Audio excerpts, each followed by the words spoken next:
Today, Max Jacobson and Shelley Brock, architects and authors of the book Invitation to Architecture, take you on a tour through the Berkeley Art Museum in Berkeley, California.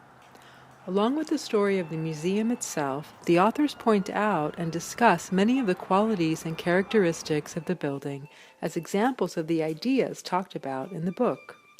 They consider the structure and its strengths and weaknesses, building materials and function, circulation, observing how people move through the building, and of course, beauty. Can a so-called brutalist all-concrete building be beautiful? The authors begin the tour at the back of the building. So this is the back entrance, and it's at a lower, it's an entire story lower than the front entrance on the other side. The building is a wonderful example of architectural brutalism, a movement beginning in the 1950s with the work of Le Corbusier in France. It celebrates the raw aesthetic power of structural concrete. The museum was designed by Mario Chiampi and completed in 1970 to great acclaim, but during the tremendous Loma Prieta earthquake in 1989, its safety was compromised. While it received a partial seismic upgrade in 2001, these are the added steel posts under the concrete cantilevers, the regents rejected a full upgrade in favor of a new building. It would have been a perfectly adequate structure, except for the Loma Prieta earthquake, which it wasn't designed for. Nobody designed for that. Let's go.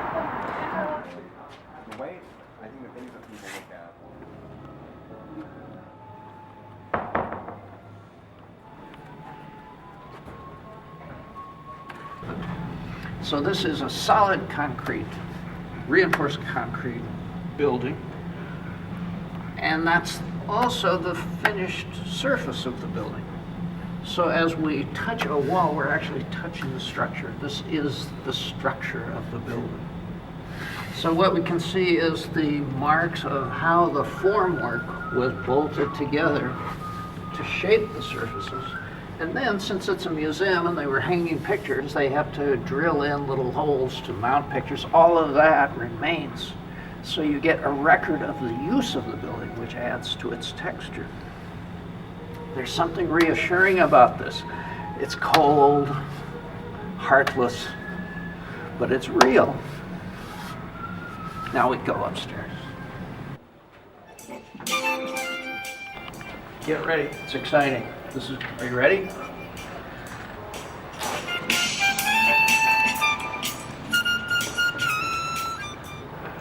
Just to walk into this building, almost regardless of what it's being used for, is an exciting moment. Simply in terms of the aesthetics of it. Let's say we didn't even know it was an art museum. What we see is a complex assembly, all of which is coordinated. There's a purpose, even if we don't quite get it initially. It holds together. It's a single unit, but very, very rich.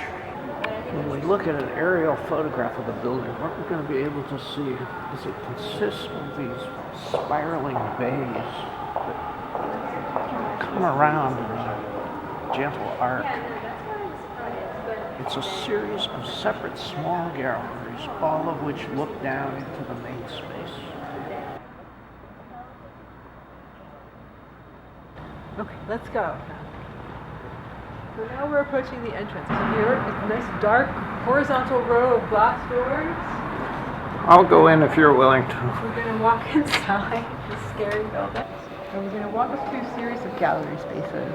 And you'll notice too that access from gallery to gallery is only by ramp. Between the deep concrete structure above us, there are skylights, so we have natural light in this atrium.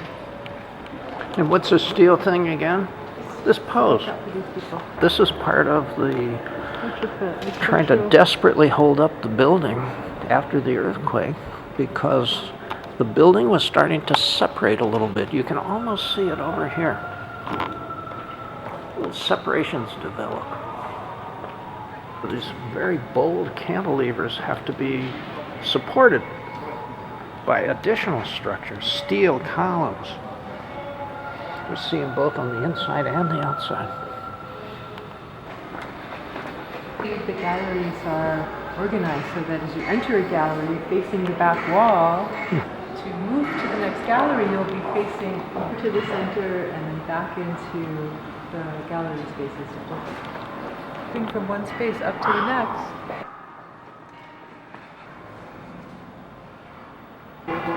Oh my God, look at this. It is so complicated.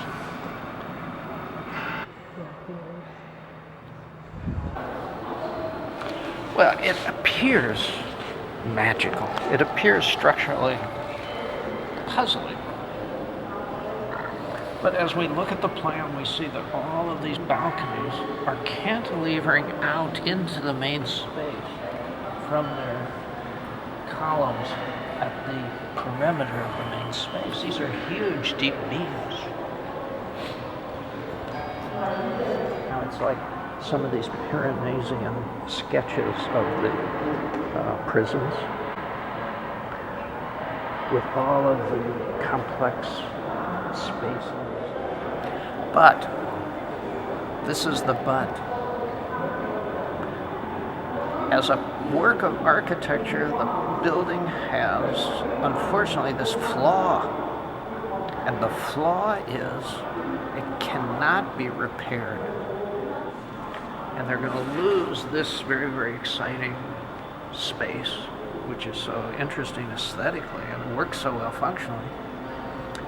And they're going to get, yes, perhaps a bigger museum, but the trouble is we want to show you a picture of the sketch of the new museum so that we can all cry